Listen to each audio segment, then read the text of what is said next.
একজনের ইমান বিল্ডিং বানাইতে পারে নাই, তার মানে হালাল কামাই। আর একজন হালাল কামাই বাদ দিয়া বাদান মন মতো কামাই বিল্ডিং। একজনের ইমান 10 তলা বাড়ি বানাইছে, আরেকজনের ইমান গাছতলায়।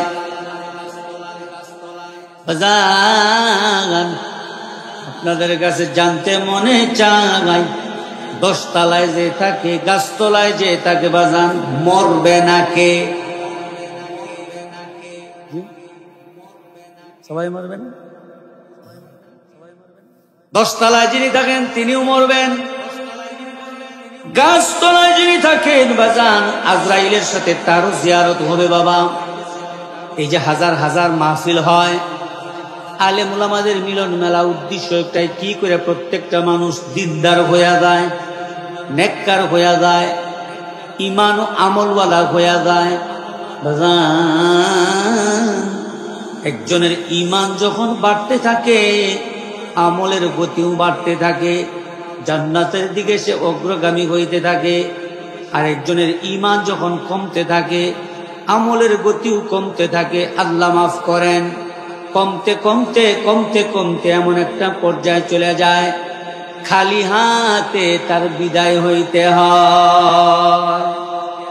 পীরের পীরের পীর, আমাদের শায়েখের শায়েখের শায়েখের শায়েখ হাকিমুল উম্মত আশরাফ আলী থানভী রহমাতুল্লাহ আলাইহি লেখছেন, একবার নজরকে যদি কেউ হেফাজত করে বাজান, মানে অপাত্রে আমার নজর চলে গেছে, বেগানা নারী, বেগানা নারী, বেগানা ছবি, এটা মোবাইলে হোক, পোস্টারে হোক, বাস্তবে হোক, আমার নজর চলে গেছে। হাকিমুল উম্মত আশরাফ আলী থানভী রহমাতুল্লাহ আলাইহি লেখছেন, সাথে সাথে যদি নজর ফিরায়া আনে, 100 রাকাত তাহাজ্জুদ নামাজের সওয়াব আল্লাহ তাআলা দেন। কেন? অপাত্রে নজর চলে গেলে ফিরায়া আনাটা 100 রাকাত নফলের চেয়ে কষ্ট কম না। মুসলমান ভাইরা আমার, চক্ষু যেহেতু আল্লাহ আমাকে দিয়েছেন, চেষ্টা করা চোখটাকে সঠিকভাবে ব্যবহার করা। আমার মগজ দিমাগ আল্লাহ দিয়েছেন, চিন্তা চেতনার ক্ষেত্রে চেষ্টা করা, ভালো বিষয়গুলি ফিকির করা। জবান আল্লাহ দিয়েছেন, চেষ্টা করা জবানকে ভালো কাজে ব্যবহার করা। হাত আমার আল্লাহ দিয়েছেন, বডি আল্লাহ দিয়েছেন, শক্তি আল্লাহ দিয়েছেন। সবগুলাকে যখন আমি সঠিকভাবে ব্যবহার করব বাদান, এই 60-70 কেজি ওজন মানুষ, মাত্র 3.5 হাত বডির মানুষ, অঙ্গগুলি সঠিকভাবে ব্যবহার করার কারণে শুধু এলাকায় পজিশন হবে না, আল্লাহ পাক তামাম পৃথিবীর ভিতরে তার মর্যাদা ফেরেশতার চেয়েও বাড়ায়া দিবে।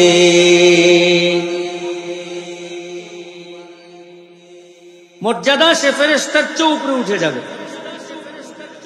এই ব্যাপারগুলি আমরা গুরুত্ব দেই না, প্রয়োজন মনে করি না। না, লাগামহীন মুসলমান চলতে পারে না। মুসলমান জাতি লাগামহীন না। মুসলমান নারী পুরুষ মন চাইলেই যেভাবে মন চায় চলবে, ব্যাপারটা এমন না। বিসমিল্লাহির রহমানির রহিম। আফাহাসিবতুম আন্নামা খালাকনাকুম আবাসান ওয়া আন্নাকুম ইলাইনা লা তুরজাউন। আল্লাহ বলেন, তোমাদের কি ধারণা এমনিতেই তোমাদেরকে ছেড়ে দিছি? তোমরা যে জীবন পথে চলতেছ, তোমাদের এক স্বাধীনতা পাইছ, এমনি তোমাদেরকে আমি হায়াত দিছি, জীবন দিছি। ভাবনা তোমাদের কি এরকম ধারণা হয় না যে আমার দিকে ফিরে আসবে? চোখের সামনে মানুষ মরতেছে, নিজের হাতে দাফন করতেছি, কত জানাজা যাইতেছি, তারপরেও দিল পরিবর্তন হয় না, আমল পরিবর্তন হয় না, জিন্দিগির গতি পরিবর্তন হয় না। তার কারণ ইমানের ভিতরে দুর্বলতা, আমার ইমানে দুর্বলতা। যার ইমান যেই পজিশন, আমলের গতি সেই পজিশন। ইমানের গতি যার যেমন, আমলের গতি তার তেমন। একই বাড়িতে থাকে বাজান, এই যে কনকনে শীতের ভিতরে বাজান একই বাড়ির ছাদের নিচে আস, একজনের ইমান ফজরের নামাজে মসজিদে নিয়ে আস, আর একজনের ইমান কম্বলের নিচে শুয়ে রয়েছে।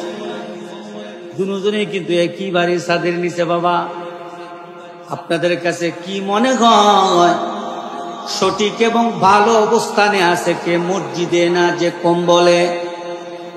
হ্যাঁ,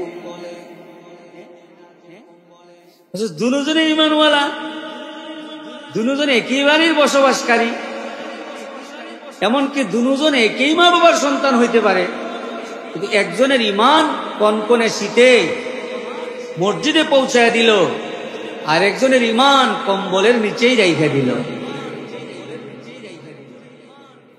মুসলমান বাবাজিরা আমার, একজনের ইমান বিল্ডিং বানাইতে পারে নাই, তার মানে হালাল কামাই, আর একজন হালাল কামাই বাদ দিয়া বাজান মন মতো কামাই বিল্ডিং।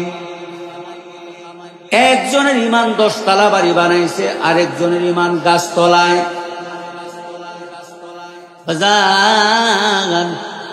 আপনাদের কাছে জানতে মনে চাই, 10 তলায় যে থাকে, গাছতলায় যে থাকে বাজান, মরবে না কে?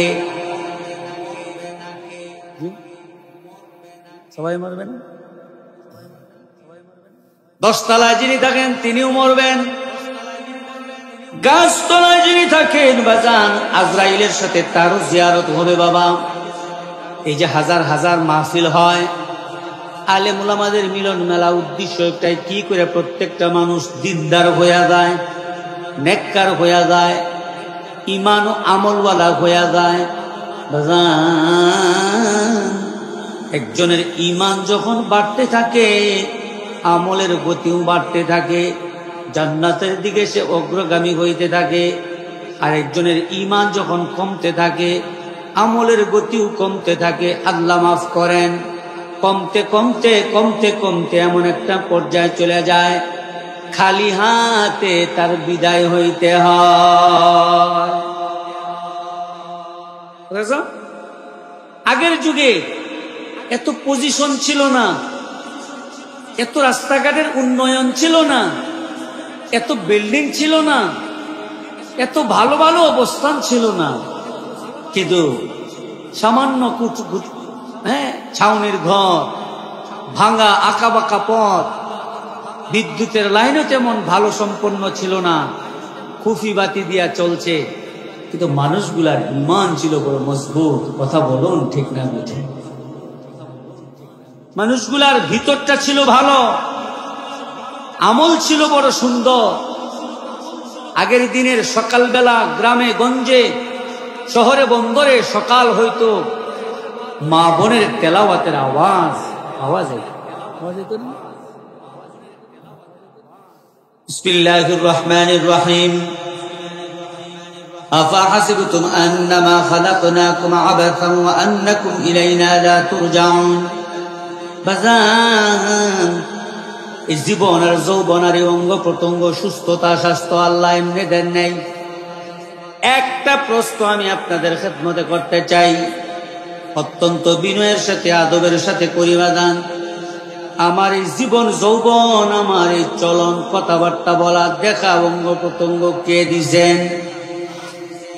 এটা যারা মানে না তারাও বলে, যারা আল্লাহ মানে তারাও বলে।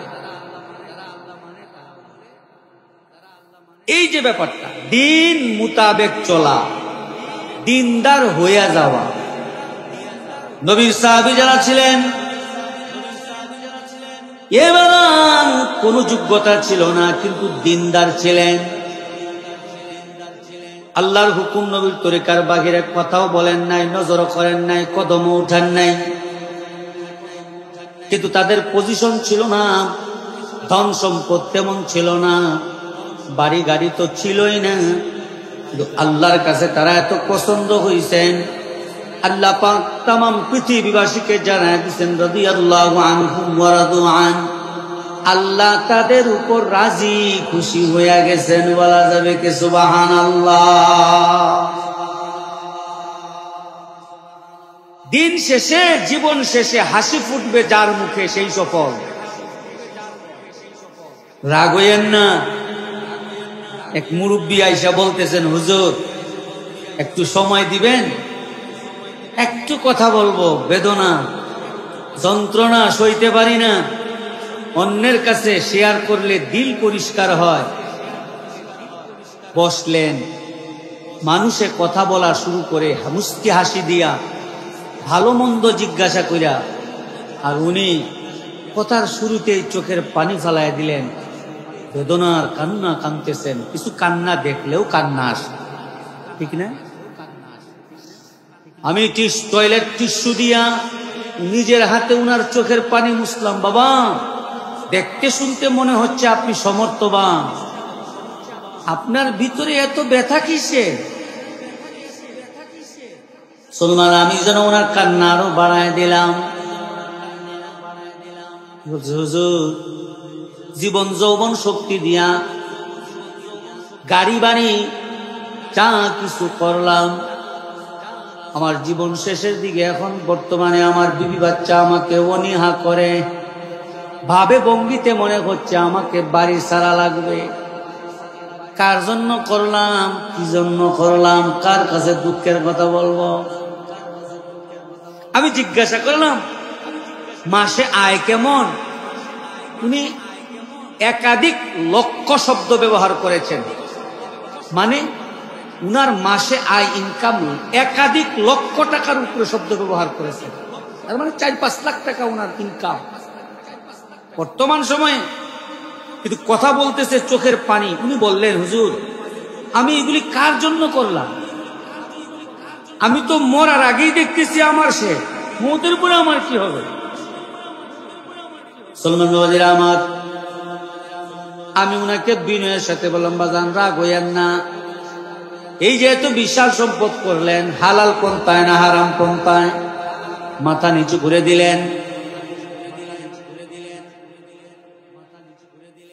আরেক মুসল্লি ভ্যান চালায়, ভ্যান বিশুক চালায়, বিশুক, টাইলসওয়ালা বাড়ি নাই, এসি নাই। এ বাগান এরকম ভাবে বাবা, যে কারেন্ট চলে গেলে কি কয় জানা, এটা আর একটা কি কয় না, আইপিএস। আইপিএসও নাই, ভালো একটা ফ্যানও নাই। বাজান সুন্নতি লেবাসওয়ালা, দাড়িগুলা সুন্দর সুন্দর আপনাদের মত, মাথায় নবীর সুন্নত, গায়ে নবীর সুন্নত, মুসাফা করে বলে, হুজুর আমার মতো মনে হয় সুখী আল্লাহর জমিনে আর কেউ নাই। আপনি কি করেন? আপনি এত সুখী, ইনকাম কত? বলে, হুজুর আমি মিশুক চালাই।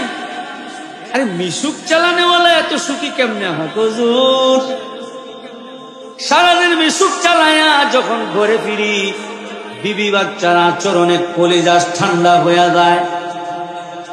একাধিক লক্ষ টাকা ইনকাম যিনি করেন, তিনি বলেন, হুজুর সারাদিন শেষে যখন ঘরে ফিরি, বিবি বাচ্চার আচরণে মনে হয় বাড়িঘর ছাড়িয়া যায়। এটার একমাত্র কারণ ভ্যানওয়ালা, মিশুকওয়ালা, সম্পদ নাই, কিন্তু দিন সামনে নিয়ে চলছে। আর এই সম্পদওয়ালা সম্পদ ছিল, দিন মোতাবেক চলে নাই, আল্লাহ রাসূলের তরিকা মানে নাই, কখন কিভাবে চলতে হয় বলতে হয়, আয় বে, আল্লাহর হুকুম নবীর তরিকা সামনে দেখছে না, যা পারছে যেভাবে পারছে গ্রহণ করছে, বিনিময় মরার আগেই ফলন শুরু হয়ে গেছে। আমি উনাকে বললাম, আমি বিনয়ের সাথে উনাকে বললাম, তাহলে সুখ শান্তি কি টাকা পয়সা সম্পদের ভিতরে না? কোরআনে আল্লাহ বলেছেন, রাসূলে হাদিস বলেছেন। বহুত বড় মুফতি হুজুর আসতে।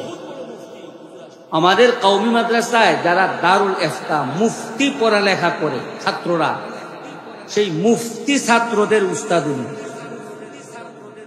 বড় আলেম, আমার চেয়ে ভালো জ্ঞানী, ভালো জানেন। হুজুর আসছেন, কথা বলবেন। আমি উনাকে বললাম, বাবাজি কোরআন ও হাদিস আমি পড়ে বলবো আপনাকে, আপনার ব্যক্তিগত মতামত কি সুখ শান্তি সম্পদের ভিতরে? বলেন না হুজুর, অসম্ভব, সুখ শান্তি সম্পদের ভিতরে না। যদি আল্লাহ তাআলা কোরআনে বলছেন ইন্নামা আমওয়ালুকুম ওয়া আওলাদুকুম ফিতনা, বুঝতো? হর সম্পদওয়ালা বলে না লজ্জা, ভিতরে যন্ত্রণা। আর হর আল্লাহর হুকুম নবীর তরিকা মাননেওয়ালা বাদশার মতো জিন্দেগি, না কোনো পেরেশানি, না কোনো চিন্তা। বলুন, বাহ্যিক শান্তি আসল শান্তি না ভিতরের শান্তি আসল শান্তি? এই বর্তমান যুগে একজন শ্রমিক, কৃষকওয়ালা, ভ্যানওয়ালা, আমাদের মতো আলেম উলামা, আপনাদের মতো দিনদার, সারাদিন পরিশ্রম করে যদি ঘরে ঢুকি, আমার স্ত্রী যদি সাথে সাথে সাড়া দেয়, দৌড়ায়া হাত পাকা নিয়ে আসে, আর একটু গ্লাসে পানি ভরে একটু শরবত দিয়া দে, আঁচলখানা দিয়া যদি রিসিভ করে নে, আমি মনে করি এর চেয়ে সুখ আল্লাহর জমিনে আসবে। আর যদি দিন শেষে পরিশ্রম করার পরে ঘরে গেলে আমি যদি বলি এক গ্লাস পানি দাও না ঠান্ডা, জবাব যদি আসে নিজের হাতে পানি লইয়া খায়া লাও, আমি দিতে পারবো না, মার মনে হয় এর মতো অশান্তি আল্লাহ আছে। মেরে মোহতারাম দোস্ত আজিজো, আল্লাহ তাআলার ওয়াদা, হর লাইনে যারা দিনকে সামনে নিয়ে চলবে, সকাল বেলাও দিন, দুপুরেও দিন, রাতের বেলাও দিন, যৌবনকালেও দিন, ঘরে থাকলেও দিন, বাহিরে থাকলেও দিন, বাজারে গেলেও দিন, অফিসে থাকলেও দিন, অন্ধকারেও দিন, প্রকাশ্যেও দিন, বাড়িতে থাকলেও দিন, সফরে থাকলেও দিন, অসহায় হইলেও দিন, সমর্থ অবস্থায়ও দিন, সুস্থ অবস্থায়ও দিন, অসুস্থ অবস্থায়ও দিন। সর্বক্ষেত্রে যারা দিন অনুযায়ী জিন্দেগি কাটাবে, আল্লাহ পাক দুনিয়া আখিরাতে সুখ আর শান্তির বাদশাহী দান করবেন। হযরত উলামায়ে কেরাম মূল্যবান নসিহত পেশ করবেন আপনাদের কাছে।